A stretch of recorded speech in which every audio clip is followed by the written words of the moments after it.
मैं आना चाहूंगी डॉक्टर अवधेश उपाध्याय जी आपके पास। आप इस स्टेटमेंट को किस तरीके से देखते हैं? देखिए, मैं बताऊं आपको, जिस तरह से समाजवादी पार्टी के जो सांसद महोदय हैं रामजी लाल सुमन जी, जिन्होंने जो ये वक्तव्य दिया है राणा सांगा को लेकर, ये बहुत ही दुर्भाग्यपूर्ण है हिंदू समाज के लिए। ये जो रामजी सुमन जी ने जो कहा है राणा सांगा के लिए, बिल्कुल गलत है।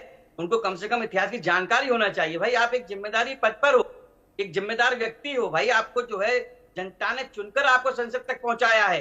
आपको इसलिए नहीं पहुंचाया कि आप हिंदुओं के अपमान करें, हिंदुत्व का अपमान करें।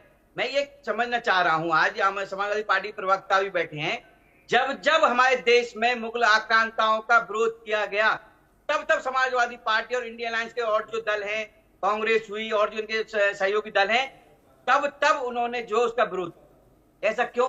आपने देखा अभी पीछे छावा मूवी आई थी, ठीक है, उसमें संभाजी की चर्चा हुई, शिवाजी की चर्चा हुई, लेकिन उस पर किसने विवादित बयान दिया?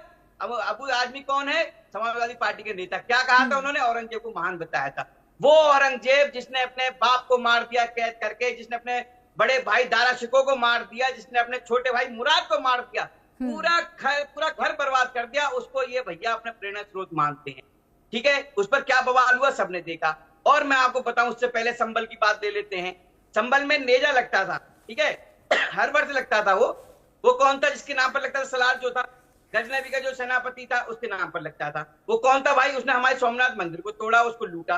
अब एक बात बताइए, ऐसे जो मुगल आक्रांता हैं, जिनका विरोध देश करता है, तो इन्हें क्या मिर्ची लगती है भाई? ऐसी क्यों मिर्ची लगती है? अगर रामजी लाल को हिंदुत्व से नफरत है, तो अपने नाम के आगे से रामजी हटा दें, क्या दिक्कत है भाई? हिंदुओं में तो सब आ गए ना। इन्होंने कहा हिंदू गद्दार की औलाद है उसके, राणा सांगा की। अरे भाई सुमन जी, आप भी तो उसी के औलाद निकले, फिर आप भी तो हिंदुओं में ही आते हैं, आपको दूसरे धर्म में तो आते नहीं है।